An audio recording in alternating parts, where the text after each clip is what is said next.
Time for the Nostalgia Critics Nostalgia Show, starring your host, Doug. Wait, hold on, I gotta pee. Hello, I'm Doug Walker. Move on. I'm Doug Walker, so you don't have to.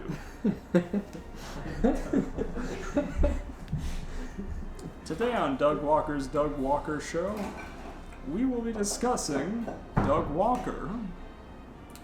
Doug Walker, an amazing man, if I do say so myself, as Doug Walker.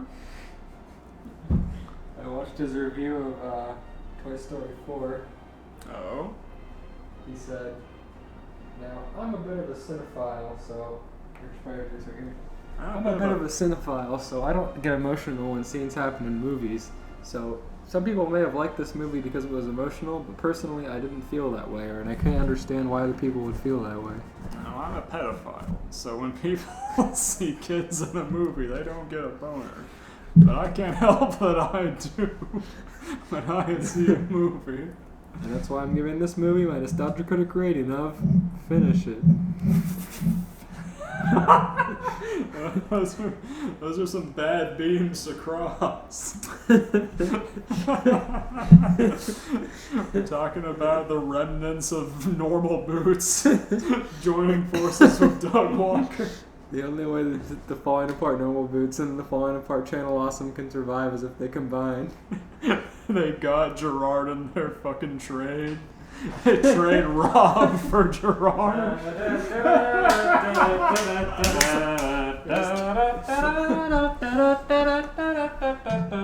So George, we just came up with a pretty good scenario. Yeah, tell me about it. So Normal Boots is going under, and so Anyone's gonna buy it? Channel Awesome is gonna do a trade-off similar to how NBA trades off stars, and so they traded Rob for Gerard the Completionist. Not bad. And so now Nostalgia Critic has to give a Gerard the Completionist rating for all of the movies. Finish it. And that's why I give this the Doug Walker rating of Doug It. Doug It. That's actually a pretty good pun. He dug it. Don't you start with that. I give this game I give this game a Nostalgia Critic rating of I couldn't beat it. I give this game the Nostalgia Critic rating of I didn't play it actually. It looked bad, and it got a good low Metacritic score, so I gave it a similar rating. Markiplier wasn't funny when he played it, so I give it a 2. So I didn't finish his series, and therefore I don't know the ending.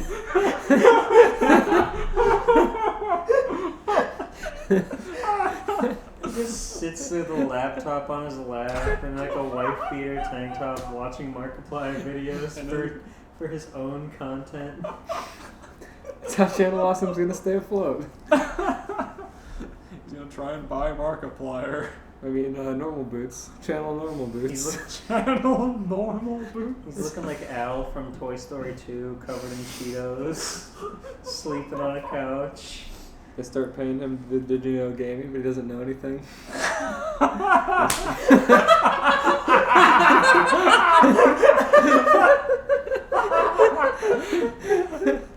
Hello, I'm the Nostalgia Critic. Did you know that Super Mario Brothers was the first game ever made? Pretty cool, right? Today's episode is on Markiplier's Let's Play of Five Nights at Freddy's. Did you know? Markiplier beat this level in 3 minutes. Gets quiet for like 20 seconds. He's like, did you know? My favorite animatronic is Freddy Fazbear. Stating opinions. Did you know? Jesus Christ. God. What episode of Crossing the Line hasn't talked about Doug Walker? He stops being funny, we'll stop. That's never going to happen.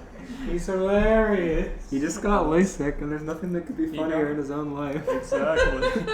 Right? Has no glasses. He got LASIK, and now he's going to be an even funnier manager at Publix. Now he's just Elijah Wood. He's gonna start the next video, and he's not gonna have glasses on. It's gonna look really weird. Did you get it? That was a thinking man's joke. Is it what? A thinking man's joke. Elijah Wood, the guy. Oh. He's just gonna be Elijah Woods. He's just gonna be Spy Kids 3D game over. Gross. I didn't mean to lean back, I'm sorry. This is the Nostalgia Critic's first 3D VR video. Hello everyone, I'm the Nostalgia Critic and I'm in the game. I'm in the video game. Play some audio back and see how it sounds. We've been recording for like 6 minutes. Okay. I can see those audio waves. They look good. Hello, I'm the Nostalgia Critic. I'm in the game, so you don't have to. And today, I'm gonna be Freddy Fazbear and scare the shit out. Oh no, what if they made a mod of fucking Five Nights at Freddy's, but it's all the channel awesome people? I thought you were getting at that Doug Walker became a sentient program like Dr. Robotnik. I thought we were like gonna replace the animatronics with a mod to make it the Creepypasta Nostalgia Critic. You switch monitors and you see fucking Doug Walker running down the hall at you. You know that'd be Linkara. The one green screen. You close the door real fast and you hear him slamming on the door. So Doug is Freddy, Rob is Bonnie, Linkara is Foxy, and Tamara is Chica. Yeah. Oh my god. Golden Freddy is just Doug with fucking... Doug with black eyes and a fucking contrast filter. Doug with black face. That's Nightmare Doug. Dark Doug. I love these kinds of videos, but I hate these videos when I go to edit them because I don't know where to put anything in or actually start the episode.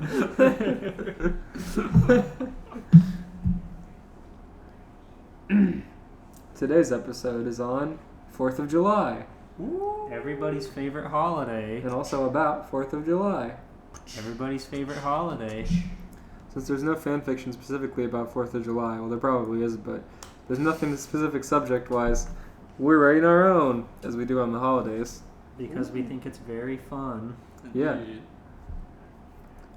So who wants to read first? Let's see. Who wants to read first, or who wants to have theirs presented first? Who wants to have theirs presented first? Okay. Well, if we go like the order we did before, last time Steven read mine, so that means you would be reading mine, Elias. Yeah. Okay. And then I would be reading Steven's, and Steven would be reading Elias's. Yeah. Is yours published? Yeah. Would you And like to look it up on my phone? Oh, sure. Alright. I don't mean to brag, but I already have one favorite on it. Whoa. Oh, hell yeah. I want to say that I previously despised all sparkling water that wasn't LaCroix. That's not true. I just didn't like bubbly. The Coke equivalent. Its carbonation is weird. But I recently tried the lime flavored one, and it's so chock full of artificial key lime pie flavoring that it's actually great. I agree. The lime was the first one I tried because they, back when that first got put on the shelves, when you do online ordering at Walmart for like online grocery shopping, they used to give you a little goodie bag, and that was in the goodie bag. Oh, really? Yeah, it was really cool. Coke was really pushing that one hard. Mm-hmm. Yeah, it was so like, it tasted like a key lime pie, like dreamsicle ice cream bar. I was like, alright, this is pretty good. Mm-hmm. Congrats on your water. Oh, Yeah. Anyways, the story begins. Story number 1 from G-Pool to me to read. A plane is seen flying over the Atlantic Ocean. Inside of that plane, we see a rather large man who could best be described as partially in shape. Accompanied by 3 teens. The boy with a splash of purple in his hair spoke up. "Tell us again, Big Jim, why are we going to America of all places in the first place?" he said.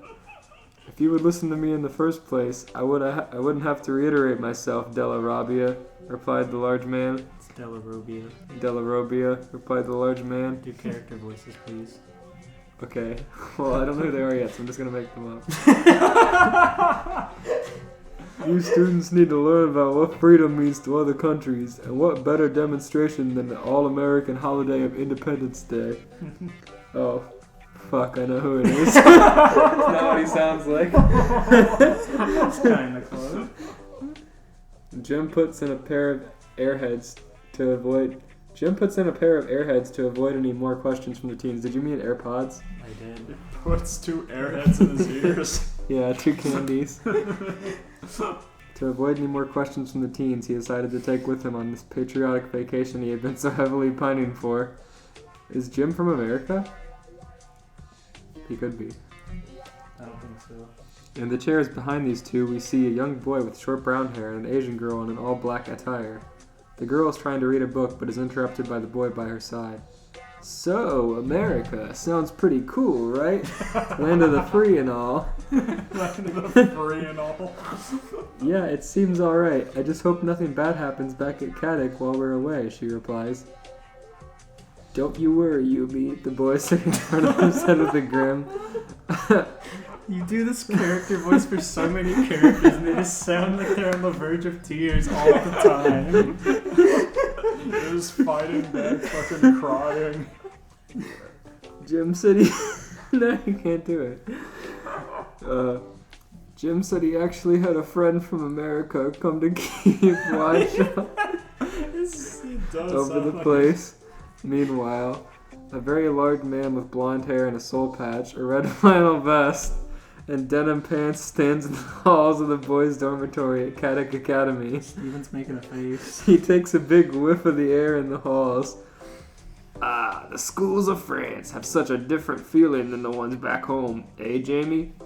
A scrawny white boy emerges from behind the large friend. Dude, why'd we even come here? The only thing they have in the kitchen is meatballs. No burgers, no Slurpees. Coop, no Slurpees. Coop turns around to face his friend and says, Chill out, Jamie, chill out. We're only gonna be here for the weekend. And besides, when someone pays for you to take a trip across the Atlantic, you don't turn that down. Did you figure it out yet? Not yet. Oh. Yeah, but we're not even on vacation, dude, Jamie replied. You got a job to do taking care of all these kids. Coop retorts.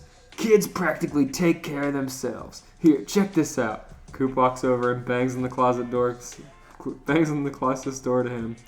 Shortly thereafter, the door opened and revealed a young teen wearing a blue turtleneck and glasses. Behind him, sitting on the bed, was a girl of the same age with pink hair wearing a pink hoodie and fashionable dress. What's going on in here? Coop asks, looking down at the children. Just studying. We have a science exam coming up and... Oh yeah, just a boy and a girl studying. Is that right? Interrupted Coop. Yes, the boy replied. Coop bends down and looks him in the eye. He puts a large hand on the boy's shoulder. Don't worry, little buddy. I've been your age. Girls start looking more interesting. You get feelings all throughout your body. It's all part of Please stop, the boy interrupts. We've got to get back to studying now. He slams the door in Coop's face. Inside, the pig-haired girl speaks up. Jeremy, who even was that? And what is he talking about? I think that was supposed to be Jim's weekend replacement, and I don't think you need to worry about that, Alita. Oh, he was talking about sex, wasn't he? She replied. God! Jeremy freaked out at the embarrassing thought. Alita looked at him with a blank expression. The boy genius turned around in his chair and began typing furiously. He's Googling porn. Anyway, we have to keep on working on ways to defend against Xana. It's just the two of us after all, so we'll have to be ready for anything. A cab in New Jersey is heading through the city to a hotel. Inside, we see Jim and the band of Lyoko warriors squeezed together in the back seat. The car pulls to a stop at red light, and we see from inside of Odd's duffel bag, which is inside the trunk of the cab, static starts to come from a handheld video game system. The screen flashes on with static, and through the static we see the Lyoko logo pop up through it. The screen turns off as quickly as it turned on, and a strange fog pours out of the video game, seeping in through the slim cracks of the trunk. as the car moves on the fog, stays behind and begins looking for electronics to possess. Jim, how much longer is this gonna be? I'm getting the cramps, stated Yumi. Jim, with his face pressed against the glass, replies, Don't you worry, we'll be there any minute. And sure enough, the cab arrived at the hotel. The group exits the car. Jim pays the cabbie, and they make their way to check in. The kids have a room to share while Jim takes the others all to himself. The kids have a room to share while Jim takes the other. I thought it said others, like there were multiple rooms. He was taking all to himself. Odd threw his bag on the floor and flopped onto one of the two beds. Don't get too comfortable, Odd, stated Ulrich. We're not going to be here for long. Jim wanted to go see the sights before the big show tonight. Says he really wants to show us what American freedom is all about. Suddenly, the scene transitions to the group having rented a car in a drive-thru of a fast food burger chain. Jim spoke confidently into the microphone.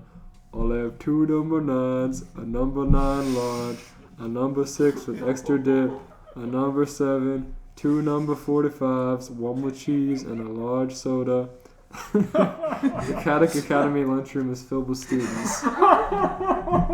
He's ordering a fucking cafeteria. Oh, that's a scene transition. Oh, That's a okay. Caddick. Oh, okay. It's a very funny joke. I thought he was in line at a cafeteria and just demanded. It's a very funny joke where they went to go to see the sights, but Jim actually just went to a drive-thru. Jim rented a car and went to a burger chain and made them sit in the back while he ordered. Celebrating America. The Caddick Academy's lunchroom is filled with students, as well as the new temp employees, Coop and Jamie. Coop has 4 trays of meatballs in front of him, enjoying every morsel. After swallowing a mouthful with a large cartoony bump in his throat, he notices the 2 kids he encountered earlier aren't here. Hey Jamie, remember those 2 little jits we thought were canoodling? I think they actually might... Oh, that's 2 Jamie. Hey Jamie, remember those 2 little jits we thought were canoodling? I think they might actually be canoodling. So what? It's a boarding school. The kids are gonna do what kids do, Jamie replied. Listen, Jamie, I know Jim. And Jim would never let something like this happen while he was around. And I'm not going to let Jim's iron fist get lightened up while he's away. With that, Coop slams the last entire tray of food down his throat to get all the nutrients in his body he craves, and sets off to enact his authority. Up in his room, Jeremy and Alita are still working out code to solve the mysteries of Lyoko, when suddenly the alarm of an activated tower goes off. Oh no, Jeremy sighs. It's like Xana always knows when we're not available. As he is typing rapidly to decode where the activated tower lies, suddenly something blots out the sunlight, darkening the entire room. Jeremy looks up and gasps. Coop is looking into the room with his face pressed against the glass. What's going on in here? He shouts. Outside, we see Coop standing at the top of a ladder, leaned against the second-story window of the boys' dormitory, with Jamie holding the ladder steady at the base, the skinnier of the 2 sides. This is a horrible idea, Jamie states glumly. Jeremy stands up from his chair. What? I told you before, we were just studying. It's okay, Jeremy. I don't mind that he watches us, Alita stated plainly. Jeremy looked back at the pink-haired girl, incredibly baffled. He turned his gaze back to Coop, who was now getting an eyeful of the incredible programming going on in Jeremy's computer. Don't look at that, Jeremy said as he pulls his monitor away from the prying eyes. That is so cool. This looks like some of that stuff that Kiva works with, Coop squealed. Say, you wouldn't be by chance fighting some kind of aliens, would you? Don't be ridiculous, Jeremy said, putting his best poker face on. Now please move on. I don't want to have to call the principal. Coop presses his face harder against the glass, wobbling a bit of the ladder. I'm serious, kid, he shouts. I fight aliens too! Back in the States with a giant robot. Chicks dig it. Wow, you sound very impressive. You must be quite the warrior, Alita said with a polite smile. Jeremy leans into Alita's ear and whispers, I appreciate your hospitality, but we've got to get to the factory. Who knows what Xana is up to? Alita nods and the 2 leave the room. Hey, wait, we're not done talking here. Come back. I want to hear about the aliens. Team America sitting in the parking lot in their rented car, eating fast food in the hot sun with the AC turned off. Sounds like America. It does. Do either of you have an idea what the crossover is yet? It's what's it face? I forget the. It's Megas XLR Yeah, and Code Megas. Lyoko. Yeah. Oh my god, it took me a sec, but yeah. Okay, Jim, what's going on here? Why did we come all the way here? Yumi asks. Jim, with a mouthful of burger, replies, Oh, yeah, we're going to go to, Jim trails off as he surveys the area around him. Eventually, his eyes fall on a billboard promoting the fireworks festival tonight. We're going to see the fireworks. It's an American tradition. You'll learn all you need to know about what freedom means to these people. He's starting to get a country accent. Ulrich wipes the sweat from his brow. Oh, I can feel the freedom, all right. Suddenly, they hear a loud crash coming from the city, followed by another, and many more after that.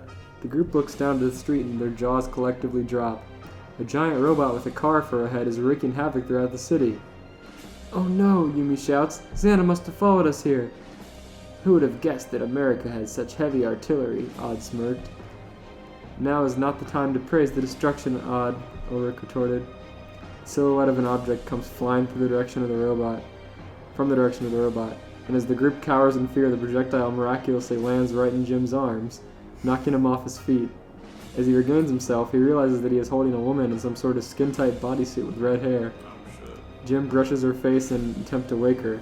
Suddenly, her eyes flash open and she attempts to analyze the situation. She quickly jumps out of Jim's arms and looks towards the machine. What is happening? She states. Megas has never acted up like this before. What does she sound like, George? That's it. Okay. What is happening? She says. Megas has never acted like this before. It's somehow causing more destruction than when Coop's piloting it. Jim stands up behind her. Pardon me, ma'am, but did you just say Coop? By chance, do you mean Harold Kuplowski? Yes, she replied. What is your connection with him? I'm actually the guy who swapped places with him for the weekend. He's over at our academy right now. Small world, huh? A car passes overhead as it smashes into a building. Now really isn't the time for small talk, she says. Right now we have to stop the Megas. And the best shot we've got is all the way across the ocean. Do you have a telephone or something? Jim reaches into his pocket and pulls it out and begins to dial the number. As this happens, the teens begin a nearby huddle session. This is a disaster. We can't fight Xana here in the real world, and there's no way Alita can handle the enemies on her own. On the virtual world on her own, Yumi shouted under her breath. Let's call Jeremy and see how things are going, Ulrich says as he pulls out his phone. He also begins to dial as Jim ushers everyone, including their new female friend, into their rental so he can keep them safe as well as his security deposit safe. They manage to make it to the city outskirts away from the blast radius. Jeremy, it's us! Xana's attacking America with a giant robot! A giant robot? Jeremy shouts over the phone. He's not pulling any punches this time, is he?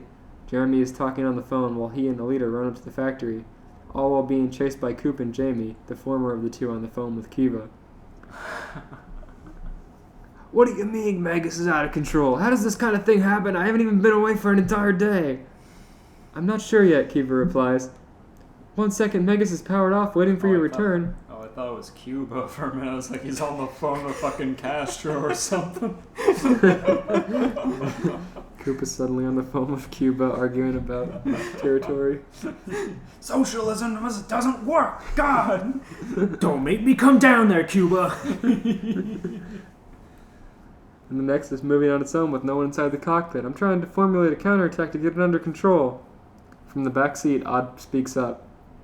Wow, you must be some kind of space warrior. We're warriors too. I think we're actually fighting the same thing right now. See, a ghost program named Xana has been trying to take over the world for years, and now it's followed us to America. It must have found its way inside your giant robot friend. And now he's got all the firepower to make his dream come true, and since we're away from home, there's nothing we can do to stop it right now. There's no commas in that paragraph. Yeah, I know. Kiva looks back with a shock on her face. Kids, now is not the time to be making up stories. Oh, that was Jim. Kids, now is not the time to be making up stories, Jim proclaims from the driver's seat. No, wait, Kiva says. It could only be something as powerful as a super program that could bypass all of Mega's encrypted protection. You say there's a way you can find this program back home? Fight it? Are you hearing all this, Coop? Coop says, clearly winded from his chase. Oh, he says loud and clear between huffs. Thought it was like loud huffing. Loud and clear, Coop says, clearly winded from his chase. Jeremy, you're hearing this too, right? Yumi says into her phone. Yes, I am, he replies, but I'm not sure I like where this is going. Well, we don't have a lot of options, Jeremy. If we don't do something now, there won't be a world to live in. Jeremy stops in his tracks, causing Alita to halt as well, with Coop and Jamie nearly bowling over the miners. So what you said earlier was true? Jeremy said to the large man. Of course. Why would I make something up like that? Jeremy looked at the camera for a moment, and then back towards Coop. Alright, I don't like it. I don't think Alita likes it. I like it, she states. But we don't have a choice right now. I need you two to come with me to help me save the world. Coop and Jamie looked at each other, sporting large grins and high-fiving. The group runs through the park, skates through the skewers, and crawls out into the factory, taking Not through the skewers. the sewers, and crawls out into the factory. They crawl out with a drain pipe, taking the elevator down to the floors below. Coop and Jamie are taken aback by the futuristic room. They run into the elevators, but then they're completely motionless as the elevator door closes. Alright, I don't have much time to explain, but I'll give you the short version, Jeremy begins. Our friends and I spent our days fighting a supercomputer virus named Xana. This Xana can manifest itself into any electronic device that it can get into. And right now, because of this weekend switcheroo, he's managed to find his way to America and into your giant fighting robot. Alita will take you down below to the transporters where you can help her fight Xana and save the world. I'm looking forward to seeing you two in combat, Alita says with a smile. Let's do it! Coop shouts. He and Jamie begin rocking their heads and playing air guitars. The group make their way to the transporter room. Coop struggles to fit inside the small pod, but just manages to get it closed. Transfer Alita, transfer Jamie, transfer Coop. The three begin spinning around in their pods. Scanner Alita, scanner Jamie, scanner Coop. Their hair is blown up in the air. Virtualization. 3 wireframe models begin to render inside of the forest select sector. Alita lands on her feet as the 2 new warriors fall down behind her. Jamie is tall, covered in what appears to be lightweight form-fitting armor, and his arms are covered in spikes, almost like a mace. Coop is wearing tough-looking body armor. He has large steel boots on and is carrying a pistol. Holy shit! The two look over each other and freak out. Oh my god, it's like we're in a video game, but it's real, Coop shouts. This is so awesome, Jamie exclaims as he destroys a rock with his new powers. You made him sound so winded. This is so awesome. I love the Coop. I just imagine Coop just has a fucking circuit revolver. It's not even like a sci-fi gun. It's like a Real huge gun. wireframe of him and then just like 2 like rectangle wireframes that turn into a gun. Alright, you two, don't get comfortable, Jeremy said through his speaker. The tower is right ahead of you. You just need to protect Alita and get her there safely. She'll do the rest.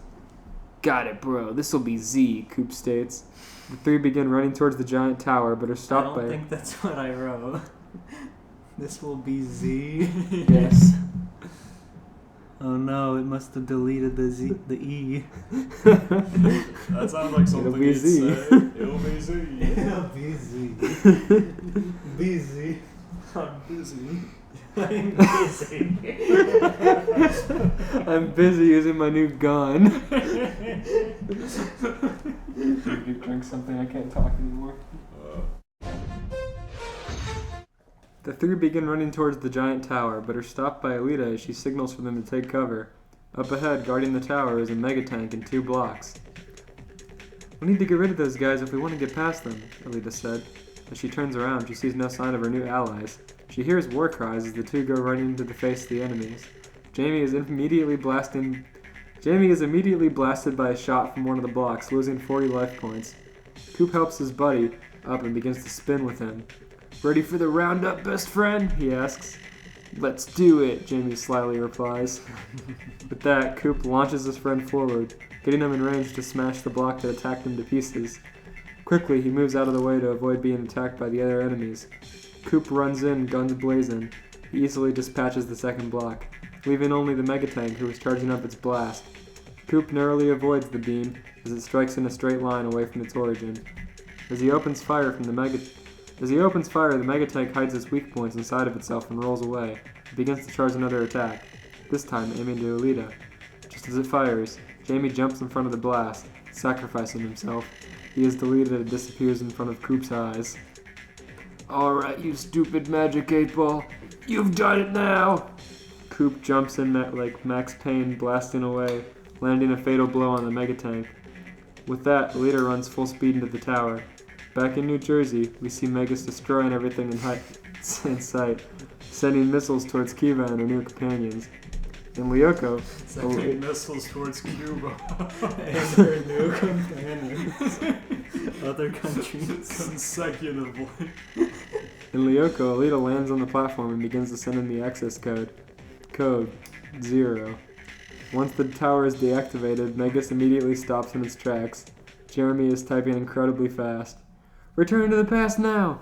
The room goes white, and the world outside shortly after. In the boys' dormitory at Kadak Academy, there is a knock on the door. Jeremy opens it to see Coop and Jamie preparing to fist bump the teen. He goes in and they clash fists. Nice. So you guys remember everything, huh? He asks.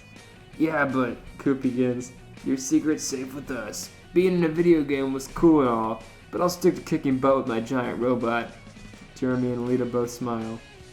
Well, we're glad to hear it, she states. It's nice to know that we'll have some extra firepower if anything ever happens stateside again. You know it, little lady. Well, we're off to go do our job. Stay safe in there, kiddos. And with that, the two close the door and walk off. Jeremy takes a sip of water. So, are we going to have sex now? Alita asks. Jeremy is beyond flustered and spits water, and we freeze frame on this disaster of a shot. The end.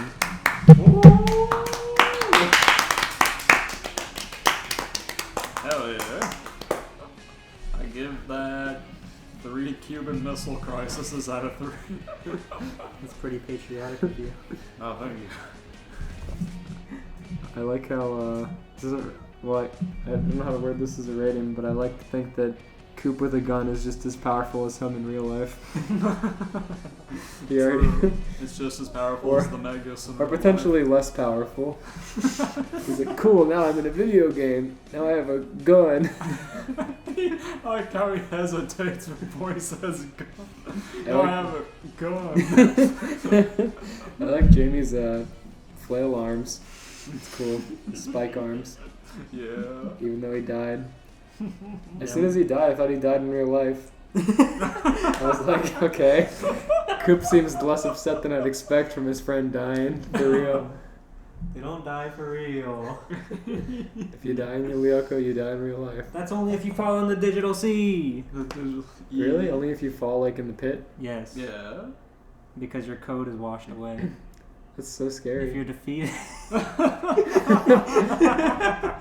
I would like cling to the land with my life and not move an inch. If you lose your life points, you just go back to like the transporter. But if you fall in the digital sea, your code is lost. If you start falling, can you kill yourself? I suppose. You know, that's optimal. That happens in evolution. If Yumi can throw her fan fast enough to come back and cut her head off. Yumi's got it hard. If Coop can hold his gun to his head. If Coop can hold his gun to his head fast enough. You should have had Jamie get knocked to the digital sea. And Coop says, oh no, Jamie's dead, but he'll be back, right?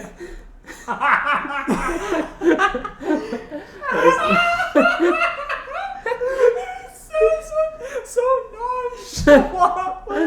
The emotional weight of the situation is just not on his shoulders at all. He's in a video game. He'll be back. Coop doesn't know any better. And that's the thing, if you fall in there, not even the return to the past brings you back. Oh my god. That's so crazy. Coop gets his life points knocked away and then he respawns and then Jamie falls into digital sea and he says, wait, where's Jamie?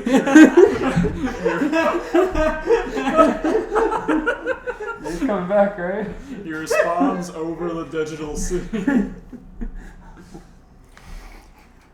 Oh, I thought you guys were going to get a bigger chuckle out of Coop in a funny ladder on a second-story building trying to watch kids have sex. Oh my god. I like the idea of Jamie trying to hold the ladder up. It's funny. Yeah, true. He's like, get down from there, Coop. And he's like smashing his face against the glass. Like, Coop no. blocking the sun from their room with his large sigh. His head as wide as an entire window. Steven, can you edit that drawing you made but make it Coop from Megas XLR instead of Jim? Sure. Okay, I'm gonna download Blender and start rendering Coop and Jamie 3D models. Oh god. To make my own Code Lyoko. In Substance Paint. I fucking love Code Lyoko. Mm-hmm. let's see here. It's your turn to read mine, right? Okay. Oh, okay. I wasn't sure. Yeah, you got it? Yes. Yes. Okay. And then you Yeah, read because a aloud. lot. Yeah. Okay. Yes. Yeah. Okay.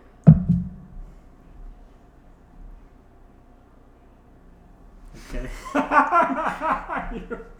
I saw your lip go for a second. Well, I saw a location, and I'm pretty sure I already know what it's going to be about, but I don't know for certain. Well, let's go. Let's go. We'll see.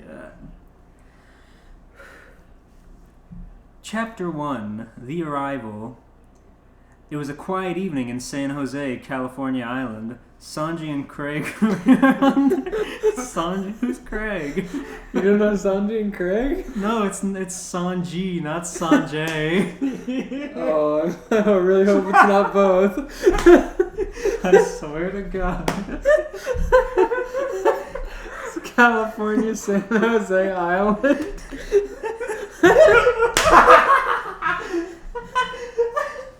San Jose, California Island. Oh God, we were making jokes today about LPG working at Burger King Island. Okay. Oh my God, go ahead. Sanji and Craig were on the way to the beach to watch the Independence Day fireworks. However, we're stopped short not long after their trek had begun. In front of them, there were several sketchy-ass motherfuckers practicing whatever the hell it was they were practicing. Regardless of what the purpose was, it caused Sanji's lip to curl in disgust. "What a damn bunch of worthless fuck," said Sanji, removing his rebel flag cigarette from his maw. He was sure to say this loud enough that he would be...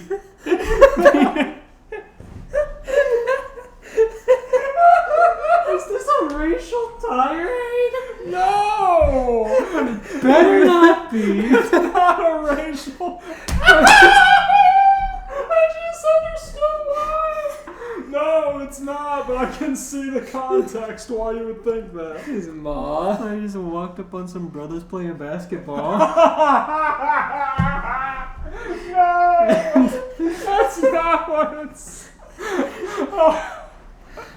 It better not be or you're fired from the podcast. It's not. Sorry to all the brothers out there. Suddenly, the largest and most intimidating of the group halted his actions and commanded his group to do the same. He approached Sanji and his damned snake. Why is it Craig? Why did you do this? Of course we are impressive. We're the Foxy Pirates, trained in the ways of being canon when we have absolutely no right to be, bellowed the wide load. Sanji squinted at the shirtless mass in front of him clad in star-spangled swim trunks. He recognized it to be the infamous Foxy of the Foxy Pirates.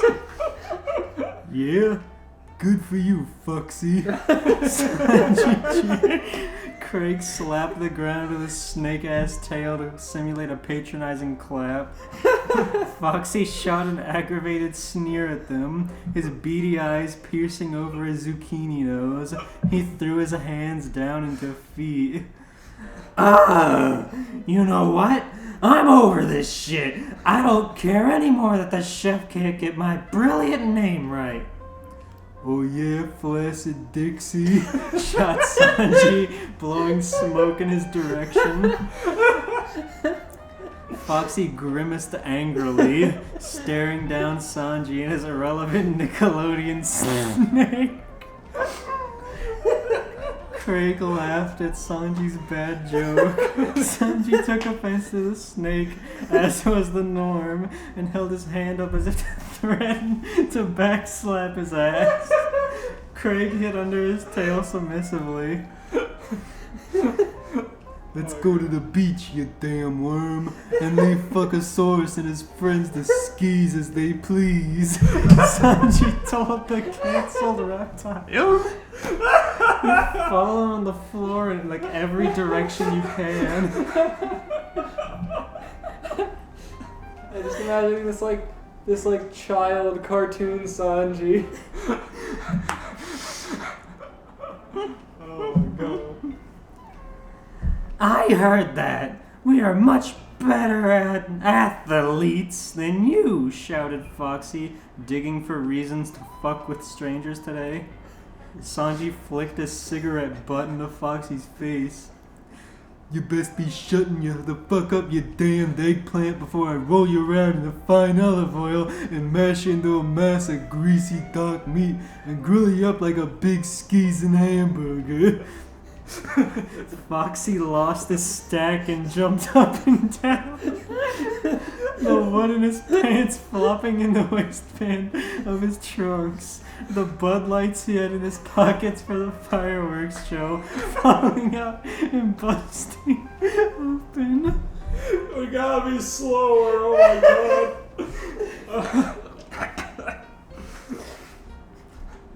Oh, my body hurts. Listen tissues. Bud Lights in his shorts. I was imagining the knife he keeps in the middle of his pants, but it's just a tall boy. Bud Lights. How dare you insult both my canon to the series and make me lose my chance at getting crunk?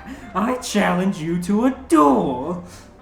Sanji laughed as Foxy got on his hands and knees to salvage what remained of his precious pocket beer.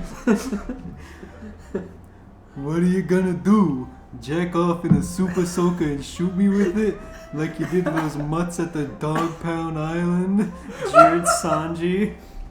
What the fuck is the Dog Pound Island? He went to a dog pound, jacked off in a super soaker, and shot the dog. Why do you do that? Because he's Foxy. Why does Sanji know he did that? Because he had to stop him. No, we're going to play football, said Foxy, striking a pose. Boozball? Sanji said in Brooklyn disbelief. Yes, football. I love me some Foxy football in the evening, as do my chums here, Foxy stated, his group of uglies bellowing in agreement. Sanji exhaled, coughed because of his smoker lung, and then shrugged.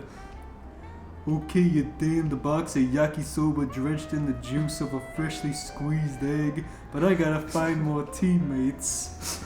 Agreed. We will convene in 1 hour in the northern field. This is just fucking Rich Alvarez now. Fuck you.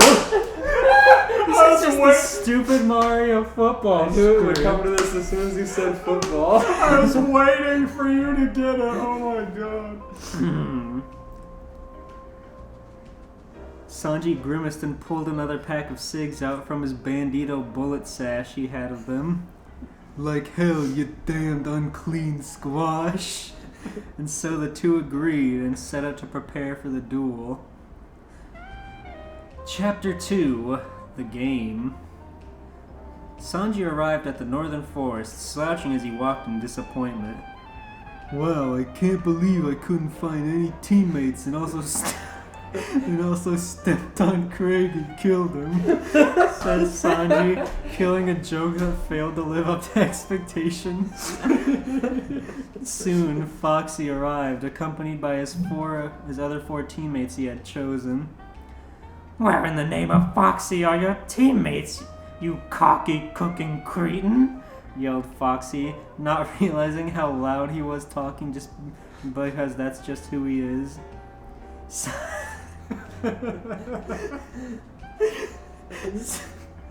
Sanji pointed to his mouth, which was now holding 4 cigarettes, all lit and fuming. They're right here, you damned lotion bottle full of vinegar garnished with a fresh Mountain Dew, said Sanji, his eyes bloodshot as fuck.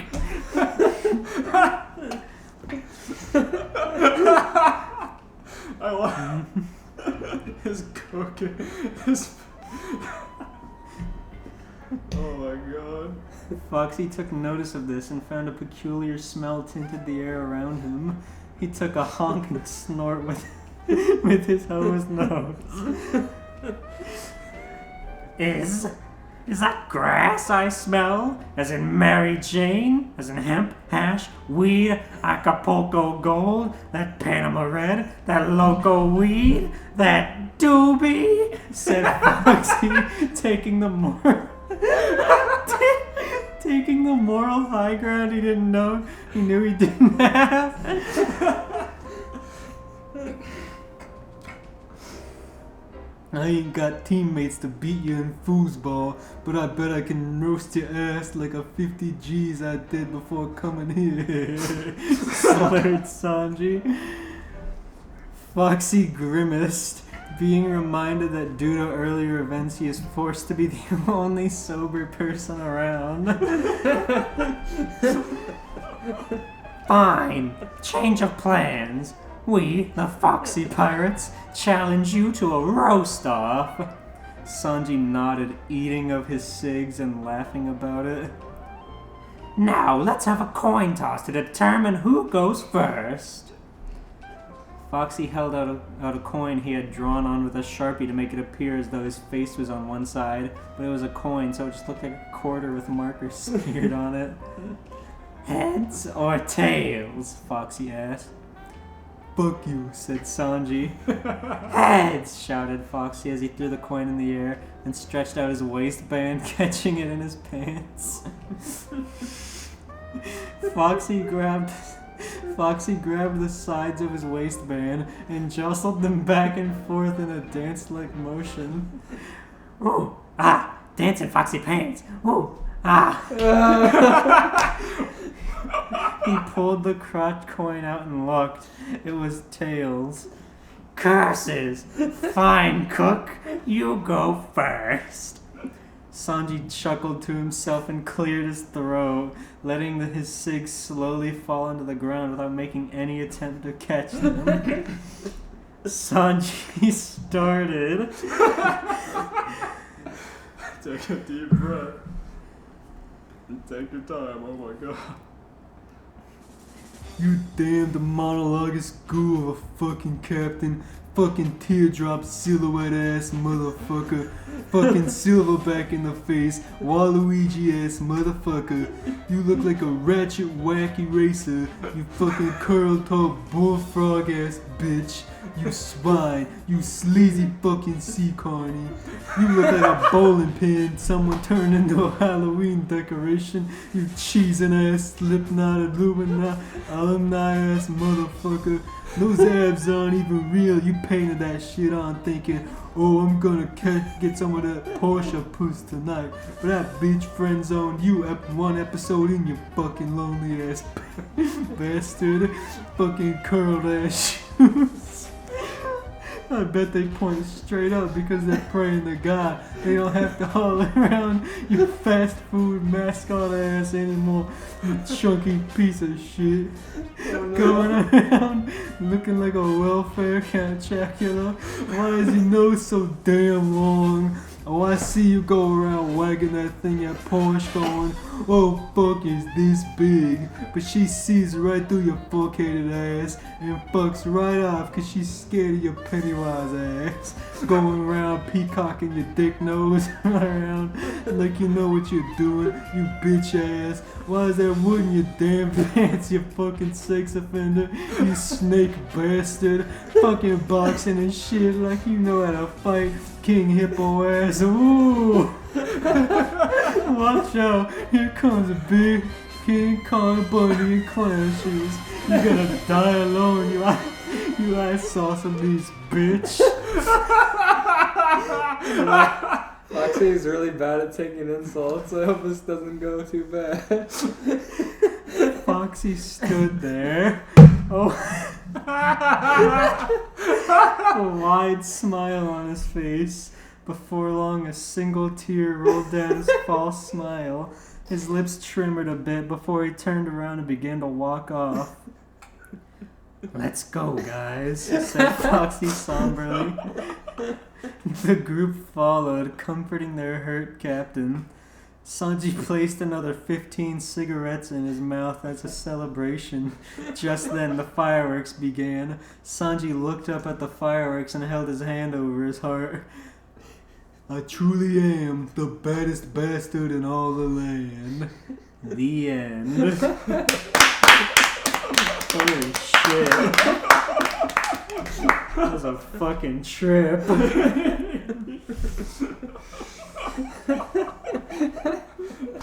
This fucking 2-paragraph long roast of Fox.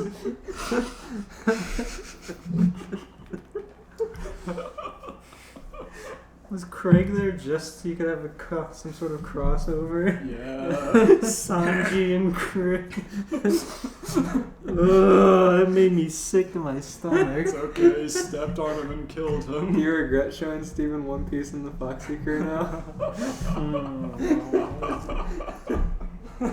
You wrote a Foxy comic the last time we did something. That's true. Foxy's a fan favorite. Oh my god.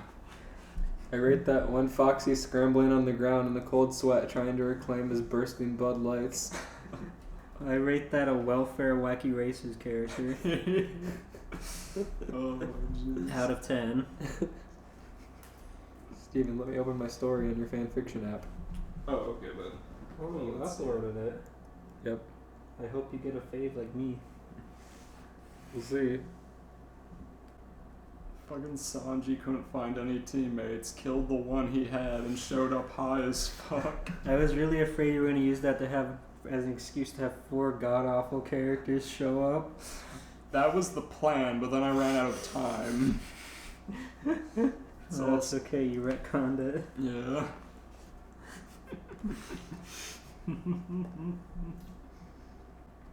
Oh, my neck hurts from doing a Brooklyn accent. You did really good, man. Oh my god. I got it. Oh, okay. Boy. It's only about 800 words. Oh, okay. Lean into the microphone, my friend. It was a cool summer night in the cul-de-sac, a humid 104, in Ralph's vintage plywood shed. Bang, bang, bang. There were windows, but the sound of the neighbors bothered the shepherd's son, so Ralph kept them as closed as he could. They were handmade, after all. The cracks were abundant, but it was the best he could do. Bang, pop, bang. Tonight was no quiet night. In fact, the noises he heard this night were all too familiar. Bang, bang. That was it. These noises from Ralph's home country. They were gunshots. He had to warn his family. Pow, bang. Ralph ran back inside his home and locked the doors. Meanwhile, down the street, in Eddie's backyard.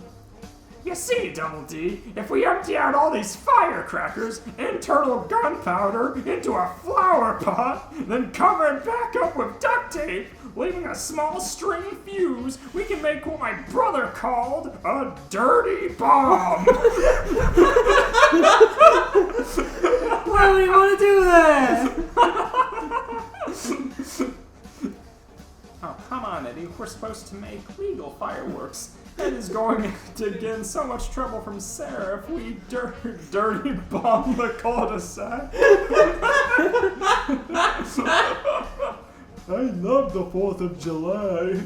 And just like that, the Eds toiled into the night with the occasional test firework popping off. The next day, it was July 4th, meaning tonight was the night. And since it was summer, the kids all slept in late, practically all day. At a crisp 4 p.m., Ralph wiped the sleep from his eyes and rolled out of his bed, knocking a few soda cans onto the floor behind him. He groaned and creaked at the idea of moving so early, but Shepard's work cannot be ignored. What a night! I remember the gunfire, and hiding inside with Papa, drinking a few sodas. Looking around at what must be 36 discarded cans and falling asleep, but just like in the home country, you live to learn to live among the chaos. Wait, just just a second. What's this on my finger? A gaudy ring? This does not suit the son of a shepherd. It was true, a blue ring with an L-shaped object glistened on his finger. Just then, the ring spoke back. When you feel your planet is in danger, call upon me. Ralph smiled. Aha, yeah, brass knuckle to defend my home. You know, I should have seen this coming. I saw your YouTube recent searches. You know, you're right. Oh. No, you spoiled yourself. The ring shook in response, but spoke no more. Why do you look up Captain Planet retrospective? I wanted to watch some old episodes. The Ed boys were setting up their shabby fireworks stand. It looked about as good as any on the side of the highway.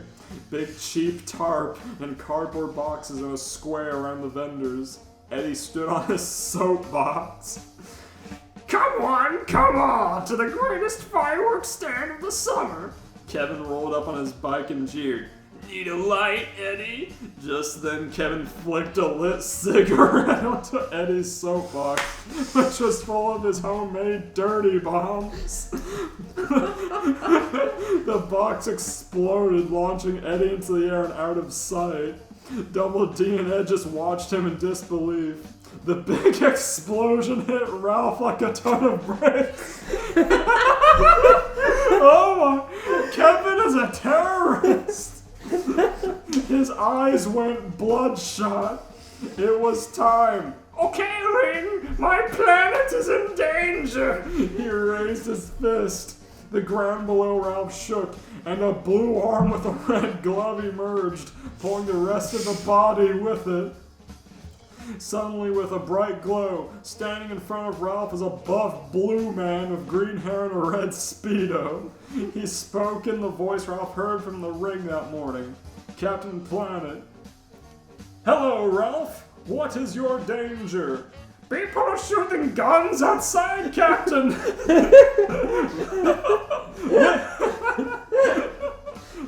Lift your ring, boy. Ralph did as he asked, and in his open hand, something began to appear. It was an AK-47 with illegal bump stocks. Ralph frowned.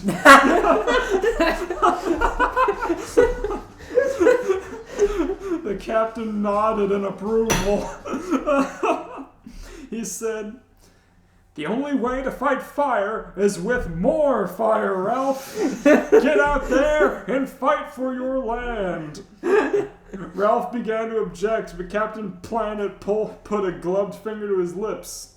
No, my boy. This is the only way. The end. What a cliffhanger. Oh my god, I wanted to see fire. Oh my god. Ed's making dirty bombs. What my brother refers to as dirty bombs. Brother's a terrorist. He's not a terrorist. Kevin sees that they have explosives. Eddie's brother actively seeks to cause terror. Oh my god, fucking Kevin. Kevin flicks a cigarette. Knowing damn well what'll happen if he does. Jesus Christ. That was great. Oh my god. It was a very patriotic. Ralph drank a bunch of soda the night before 4th of July and then woke up and got a gun. Stephen, when are you going to start uploading your fanfics to fanfiction.net?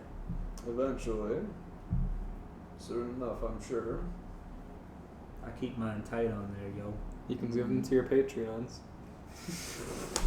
Your patrons can get early access to your fanfics. $10 tier, early access to fanfictions. Early access to Sanji versus Foxy. on San Jose, California island. That turns into a roast off because Sanji's too high to play football and also does not have any teammates. I was immediately worried, like, I forgot where he lives, but I assumed that was the humble home of Joey from YouTube fame. It is. Ugh. And then Sanji let out a racial tirade. His, like, Confederate flag, cigarette, walking up, watching a bunch of vague people do vague things. Yeah. With a snake. He called them worthless fuck because they were doing their thing. Foxy with his pockets full of Bud Light. Shirtless in fucking America shorts.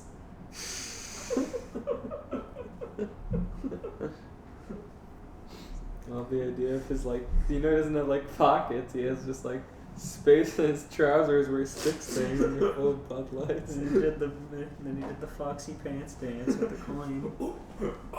Dude, that's in Foxy Pants. He does the between the lines joke. I've wanted to make that fucking joke for so long. I just didn't know which character to do it with, but Foxy is the perfect fucking candidate. You're right.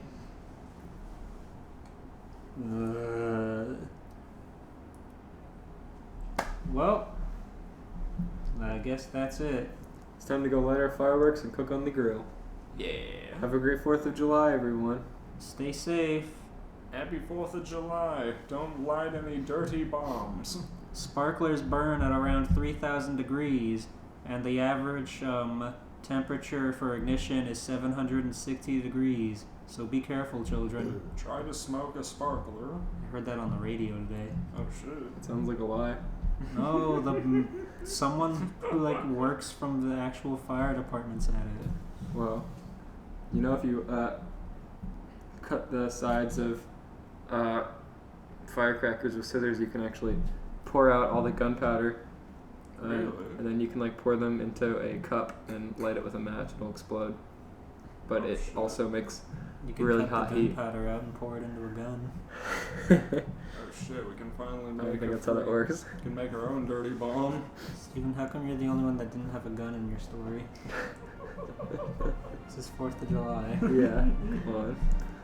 It's Independence Day. We need guns. What you're saying is words weren't as sharp as a gun bullet. You saw how crushed Foxy's soul was after that long ass roast. It's funny because Foxy is canonically really bad at taking insults. Just crushed him. Good night, everybody. Good night.